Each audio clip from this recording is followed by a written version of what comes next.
जय हिंद दोस्तों, मैं भूपन नामदेव। कैसे हो आप लोग? आशा करता हूँ आप लोग अच्छे होंगे। जैसा कि आप स्क्रीन पर देख रहे हो, यह पेपर दिल्ली पुलिस कांस्टेबल का प्रीवियस ईयर का क्वेश्चन पेपर है, यानी जो आपका पिछला वैकेंसी निकला हुआ था उसका पेपर है। अगर आप यह पेपर सॉल्व करोगे तो जो आपका अगला एग्जाम दिसंबर 2023 में दिल्ली पुलिस कांस्टेबल का होने वाला है, उसमें उस एग्जाम को क्रैक करने में आपको आसानी होगी तथा आपको यह जानकारी मिलेगी कि आपका किस लेवल के आपके प्रश्न पूछ जाते हैं तथा किस किस टॉपिक से आपके प्रश्न पूछ जाते हैं। इसके अलावा आपके जो प्रश्न है वो रिपीट होते रहते हैं बार बार, तो आपको प्रीवियस ईयर का क्वेश्चन पेपर सॉल्व करना बहुत जरूरी है। तो आज हम इसी को सॉल्व करने वाले हैं और वीडियो स्टार्ट करते हैं। इसके अलावा भी मैं प्रीवियस ईयर के क्वेश्चन पेपर सॉल्व करा चुका हूं, तो अगर आप अभी तक आपने वो पेपर नहीं देखे हैं तो देख सकते हैं, वीडियो प्लेलिस्ट में मिल जाएंगे। तो ये साफ साफ आप देख सकते हैं 9 दिसंबर 2020 को आपका ये पेपर हुआ था। आपका ये सेकंड शिफ्ट का पेपर है, फर्स्ट शिफ्ट का मैं करा चुका हूँ, ये सेकंड शिफ्ट का पेपर है। और सब्जेक्ट में आप देख सकते हैं कांस्टेबल इन दिल्ली पुलिस एग्जाम 2020। तो आपका ये पूरा आंसर की है, तो आज हम इसी को सॉल्व करते हैं। ठीक है ना। आपका एग्जाम पैटर्न भी बता देता हूँ, फिर आप स्टार्ट करते हैं, टेंशन मत लीजिए। एग्जाम पैटर्न में आपका जीके जीएस आपका 50 अंक का, मैथ रहता है आपका 15 अंक का, और रीजनिंग 25 अंक का, और कंप्यूटर 10 अंक का। तो ऐसा नहीं है कि आप जीके जीएस को ना करो, तो जीके जीएस करना बहुत जरूरी है। तो सबसे पहला अपना प्रश्न है। इसके अलावा आप वीडियो को फुल स्क्रीन पर कर लीजिएगा, आपको साफ साफ दिखेगा। तो आपका जो पहला प्रश्न है, भारत के संविधान के अनुच्छेद द्वारा भारतीय संसद के दोनों सदनों और उनके सदस्यों और समितियों की शक्तियों, विशेषाधिकारों और प्रतिरक्षाओं को स्पष्ट किया गया है। तो किसमें किया गया है? अनुच्छेद 105 में किया गया है। किसमें किया गया है? अनुच्छेद 105 में। ठीक है।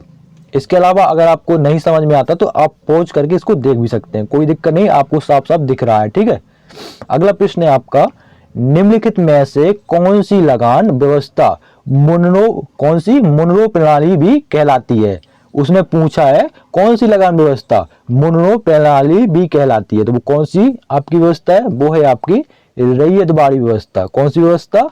रैयतबाड़ी व्यवस्था। अगर आप क्वेश्चन को बार बार रिपीट करते हो तो अच्छे से याद होता जाएगा। ठीक है। अगला प्रश्न है, प्रधानमंत्री रोजगार प्रोत्साहन योजना का कार्यान्वयन मंत्रालय द्वारा किया गया। तो आपकी जो आपकी योजना है प्रधानमंत्री रोजगार प्रोत्साहन योजना, ये आपका किसके द्वारा उद्घाटन किया गया है पूछा है। तो आपका उद्घाटन श्रम एवं रोजगार मंत्रालय द्वारा किया गया है। कौन सा मंत्रालय है?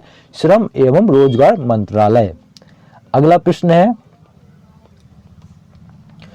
धर्मनिरपेक्ष शब्द को किस संवैधानिक संशोधन अधिनियम द्वारा भारत के संविधान की प्रस्तावना में जोड़ा गया था? तो वो कौन सा अधिनियम था? वो था आपका 42वां संवैधानिक संशोधन अधिनियम 1976 में जो आया था। इसका राइट आंसर है ऑप्शन 2। ठीक है। अगला प्रश्न है आपका, एक चीज और मैं आपको बता दूं, करंट अफेयर्स से मिनिमम आपके 10 क्वेश्चन 100% पूछे जाते हैं। तो करंट अफेयर्स 100% पढ़िएगा, इसको छोड़िएगा नहीं। अगला प्रश्न है, बजट 2020-21 के अनुसार उड़ान योजना के अंतर्गत 2024 तक निम्नलिखित में से कितने हवाई अड्डे स्थापित किए जाएंगे? तो कितने हवाई अड्डे स्थापित किए जाएंगे? तो आपके 100 हवाई अड्डे स्थापित किए जाएंगे। इसके अलावा भी मैं आपको ऑप्शन 1 ऑप्शन 2 करके बता सकता हूं, लेकिन उसमें ज्यादा टाइम लगेगा, इसलिए जल्दी जल्दी कर लीजिए। ठीक है। सविनय अवज्ञा आंदोलन के संबंध में निम्नलिखित में से कौन सा कथन गलत है? क्या पूछा उसने? कौन सा कथन गलत है? तो आपका जो कथन है वो गलत है। वो है आपका 5 मई 1930 को गांधी जी की गिरफ्तारी के साथ यह आंदोलन समाप्त हो गया। तो आपका यह कथन गलत है। ऑप्शन आपका 4 सही रहेगा। इसके अलावा जी आपकी जो 3 ऑप्शन दिए गए ये आपके सही हैं। तो उसने पूछा गलत कौन है? तो गलत आपका ऑप्शन 4 है। अगला प्रश्न है, भारत का पहला हॉकी संघ निम्नलिखित में से कौन सा था? तो वो था आपका बंगाल हॉकी एसोसिएशन, जो आपका भारत का पहला हॉकी संघ था, बंगाल हॉकी एसोसिएशन। अगला प्रश्न है, माजुली नदी द्वीप निम्नलिखित में से किस नदी में स्थित है? तो आपका जो माजुली नदी द्वीप है वो आपका ब्रह्मपुत्र नदी में स्थित है। इसके अलावा यह जो आपका प्रश्न है ये आपका प्रीवियस ईयर क्वेश्चन में पूछा गया, जो आपका पहले मैं सॉल्व कराया हूं ना उसमें आपका ये प्रश्न पूछा गया है। ठीक है, तो मैं क्या बोला कि क्वेश्चन आपके रिपीट होते रहते हैं। ठीक है, तो आपको देखना बहुत जरूरी है। तो जो माजुली द्वीप है वो आपका ब्रह्मपुत्र नदी पर बनाया गया है। ठीक है, गुवाहाटी के पास में, असम में।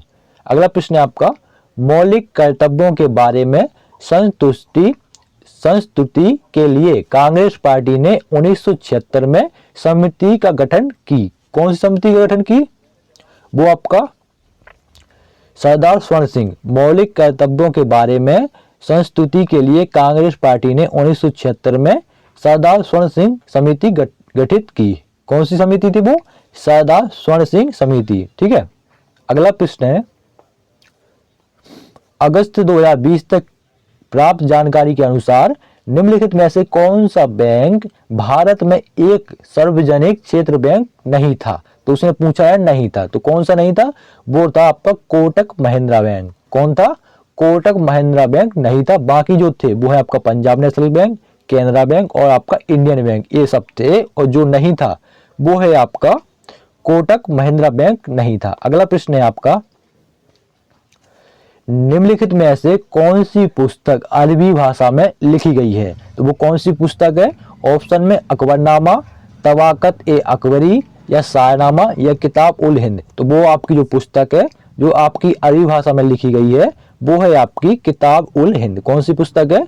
किताब उल हिंद आपकी अरबी भाषा में लिखी गई है। अगला प्रश्न है, स्वतंत्र भारत का प्रथम बजट में प्रस्तुत किया गया। तो आपका जो स्वतंत्र भारत का प्रथम बजट जो प्रस्तुत किया गया था वो आपको 1947 ईस्वी में प्रस्तुत किया था, तभी उसी सन में अपना देश आजाद हुआ था। अगला प्रश्न है आपका, निम्नलिखित में से किस भवन की डिजाइन FW स्टीवंस द्वारा तैयार की गई थी? तो वो कौन सा आपका भवन है? वो है आपका छत्रपति शिवाजी टर्मिनस, जो कि आपका रेलवे है। ठीक है ना, रेलवे स्टेशन है, मुंबई में स्थित है। ठीक है ना।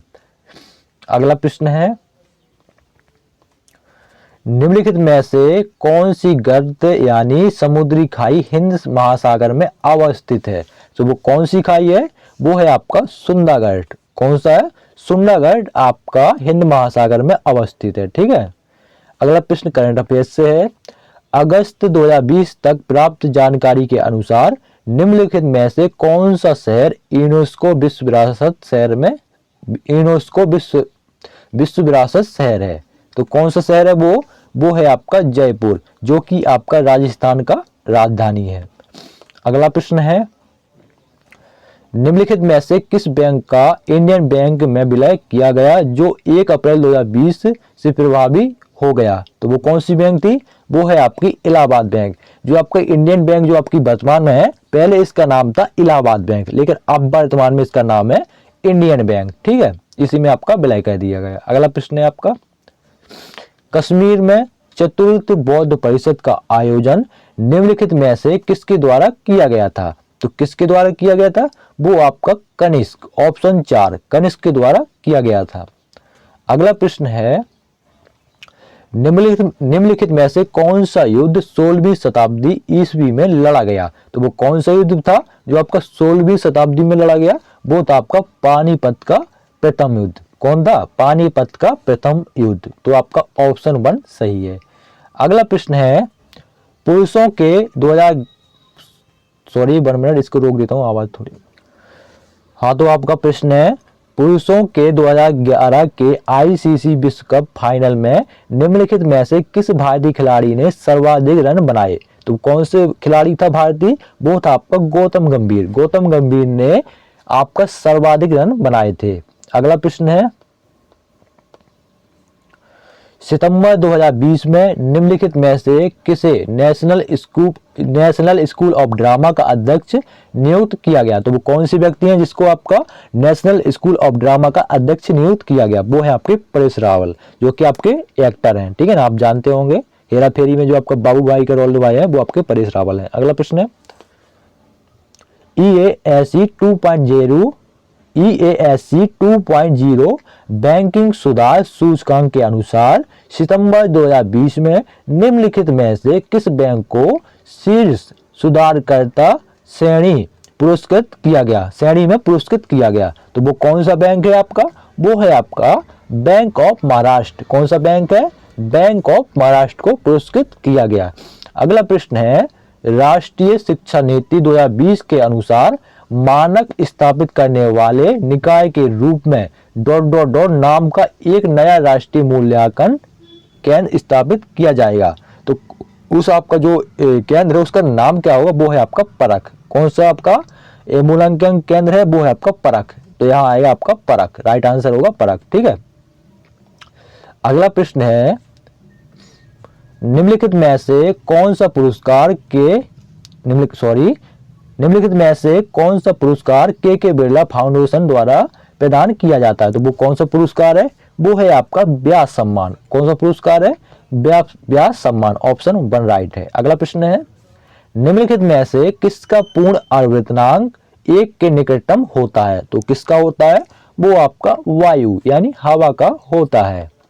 अगला प्रश्न है, निम्नलिखित में से कौन सबसे उत्तरी वन क्षेत्र और 50 एन से 70 एन के बीच कठिन जलवायु की स्थितियों में बढ़ने वाले कम या अधिक परिवृत्तीय जंगलों में एक परिध्रुवी बेल्ट बनाता है? तो वो कौन सा आपका वन है? वो है आपका उद्दीज। क्या है? उद्दीज।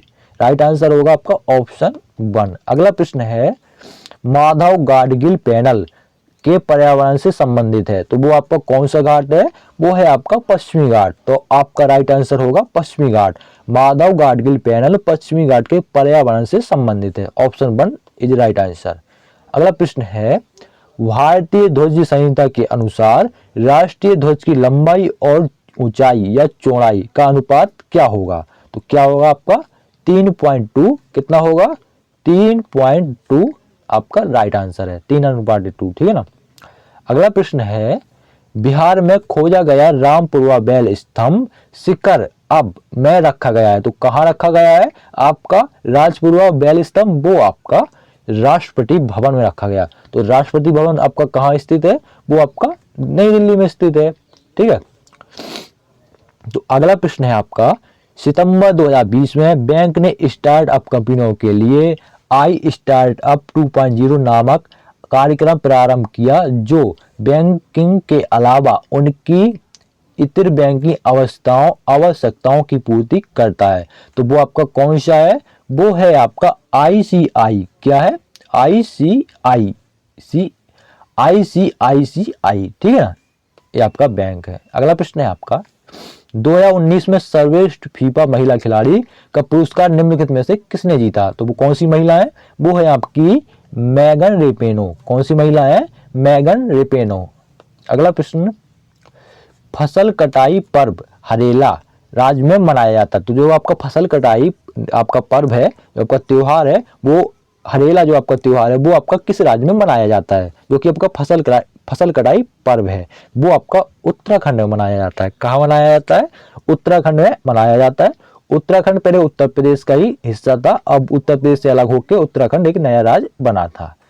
अगला प्रश्न है, विशिष्ट सापेक्षता सिद्धांत के अनुसार निम्नलिखित में से क्या सापेक्ष नहीं है? तो इनमें से आपके 4 ऑप्शन दिए गए हैं। जो आपका सापेक्ष नहीं है वो आपको बताना है। तो क्या सापेक्ष नहीं है?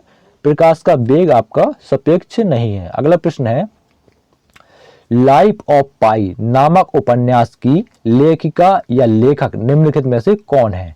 तो आपका लाइफ ऑफ पाई जो आपका नामक उपन्यास है वो आपका यान मार्टेल ने लिखा है। किसने लिखा है? यान मार्टेल ने लिखा है। अगला प्रश्न है, भारत में एंजल कर से संबंधित है? तो आपका जो एंजल कर है वो किससे संबंधित है? वो आपका स्टार्टअप से संबंधित है। किससे? स्टार्टअप से।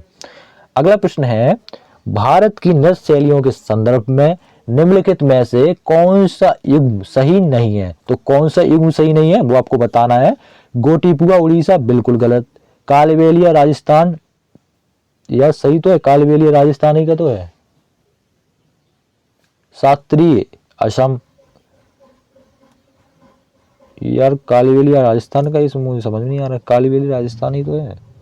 तो उसने भारत की नृत्य शैलियों के संदर्भ में कौन से युग्म सही नहीं है पूछा है। ठीक है ना जी, आपकी सब सही है। सही नहीं है पूछा। देखो मैं कंफ्यूज हो गया ना, तो आप भी कंफ्यूज हो सकते हो भी जाते हैं, ठीक है ना। तो उसने पूछा सही नहीं है, तो आपका कालबेलिया राजस्थान ये बिल्कुल सही है। गोटीपुआ उड़ीसा ये भी आपका सही है, ठीक है। और आपका सात्री जो आपका नृत्य ये असम का, ये भी बिल्कुल सही है। और जो आपका सही नहीं है वो है आपका गोमिरा कर्नाटका। कौन सही नहीं है? गोमिरा कर्नाटका सही नहीं है। तो राइट ऑप्शन होगा आपका ऑप्शन 3। अगला प्रश्न है करंट अफेयर्स से, या हिस्ट्री भी बोल सकते हैं। 26 नवंबर 1949 को अंगीकृत भारतीय संविधान में एक प्रस्तावना 395 अनुच्छेद और अनुसूचियां थी। तो कितनी थी आपकी? 395 अनुच्छेद और 8 अनुसूचियां थी। कितनी थी? 8। तो राइट आंसर होगा ऑप्शन 1। अगला प्रश्न है फुटबॉल खिलाड़ी क्रिस्टियानो रोनाल्डो अंतरराष्ट्रीय खेल स्पर्धाओं में देश के लिए खेलते हैं। तो आपके जो क्रिस्टियानो रोनाल्डो है वो किस देश के निवासी हैं, ये भी आप बता सकते हैं। या वो आपके किस देश से संबंध रखते हैं, ये भी बता सकते हैं। तो वो आपके पुर्तगाल के निवासी है। कहाँ के हैं? पुर्तगाल के। तो किसके लिए खेलते हैं? पुर्तगाल के लिए खेलते हैं। तो निवासी भी पुर्तगाल के हैं। अगला प्रश्न है, थोड़ा और जूम कर देते हैं। मुगलों के घरेलू जीवन को संदर्भित करने के लिए निम्नलिखित में से किस शब्द का उपयोग किया जाता था? तो किस शब्द का उपयोग किया जाता था? वो है आपका ऑप्शन 3, हरम शब्द का उपयोग किया जाता था। अगला प्रश्न है आषाढ़ी बीज या एक प्रतिष्ठित सांस्कृतिक पर्व है जो वर्षा ऋतु के आगमन पर मनाया जाता है। तो आषाढ़ी बीज या कच्छ नववर्ष एक प्रतिष्ठित सांस्कृतिक पर्व है जो वर्षा ऋतु के आगमन पर मनाया जाता है। राइट ऑप्शन ऑप्शन 4, कच्छ नववर्ष। अगला प्रश्न, निम्नलिखित में से कौन सा शहर विजयनगर साम्राज्य की राजधानी था? तो आपका ये क्वेश्चन हिस्ट्री से है। तो वो कौन सा आपका शहर है जो विजयनगर साम्राज्य की राजधानी था? वो है आपका चंद्रगिरी। कौन है? चंद्रगिरी। अगला प्रश्न है निम्नलिखित में से कौन सा एक भारतीय हिमनद ग्लेशियर जिसे हम बोल सकते हैं? तो आपका ग्लेशियर बताना जो कि आपका भारतीय है। तो आपके ऑप्शन है लुगले, कार्स्टेंज, तेगबाही पुन्नमू। तो राइट आंसर है पिंडारी। पिंडारी जो है आपका भारतीय ग्लेशियर है। अगस्त 2020 तक प्राप्त जानकारी के अनुसार भारतीय अंतरिक्ष अनुसंधान संगठन जिसे हम शॉर्ट में इसरो बोलते हैं कि अध्यक्ष निम्नलिखित में से कौन है? तो अगस्त 2020 तक प्राप्त जानकारी के अनुसार इसरो के जो अध्यक्ष हैं वो हैं आपके के शिवन। कौन है? K Sivan. Option 3 is right answer. अरिवादा शब्द निम्नलिखित में से किससे संबंधित है? तो जो आपका अरिवादा शब्द है वो आपका ओलिव रिडले कछुआ से संबंधित है। ओलिव रिडले कछुआ से संबंधित है आपका अरिवादा शब्द। अगला प्रश्न है तापी नदी में किस राज्य में प्रवाहित नहीं होती है? तो आपकी जो तापी नदी है वो किस राज्य से होकर नहीं गुजर सकती है, ये आपका पूछा गया, ठीक है ना, शॉर्ट भाषा में नहीं होती है। तो आपकी किससे आपका तापी नदी किस राज्य से होकर नहीं गुजरती है? वो है आपका मध्य प्रदेश, यहाँ से गुजरती है। महाराष्ट्र से भी गुजरती है। गुजरात से जो कि नहीं गुजरती है वो है आपका राजस्थान। तो राइट आंसर होगा ऑप्शन 3 इज राइट आंसर। अगला प्रश्न है हवा में गर्म किए जाने पर सिंदूर के ऑक्साइड में परिवर्तित हो जाता है। तो किसके ऑक्साइड में परिवर्तित हो जाता है? वो आपका मरकरी के ऑक्साइड में परिवर्तित हो जाता है। तो ऑप्शन 4 इज राइट आंसर। अगला प्रश्न है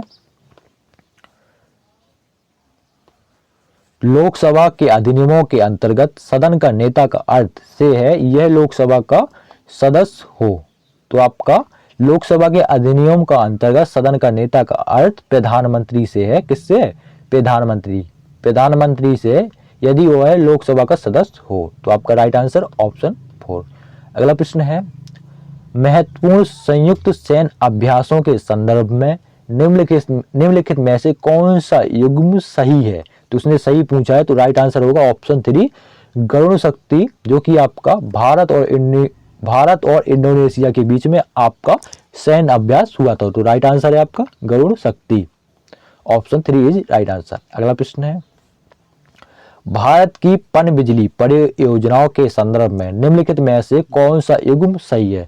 तो कौन सा युग्म सही है? वो है आपका कोटेश्वर परियोजना उत्तराखंड, ठीक है ना। बाकी ऑप्शन जो है वो आपके गलत है। आपका राइट आंसर है वो है आपका कोटेश्वर परियोजना Uttarakhand. Option 1 is right answer. अगला प्रश्न निम्नलिखित में से कौन सा एक शैव संप्रदाय नहीं है? तो उसने पूछा है नहीं है, तो आपका कपालिक ए है, वीरशैव ए भी है, पशुपत ए भी है, जो नहीं है वो है आपका पंचराट।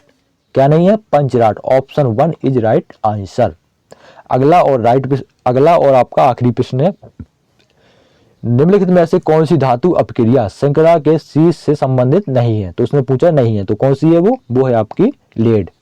लेड का एलडी होता है शायद इसका सूत्र।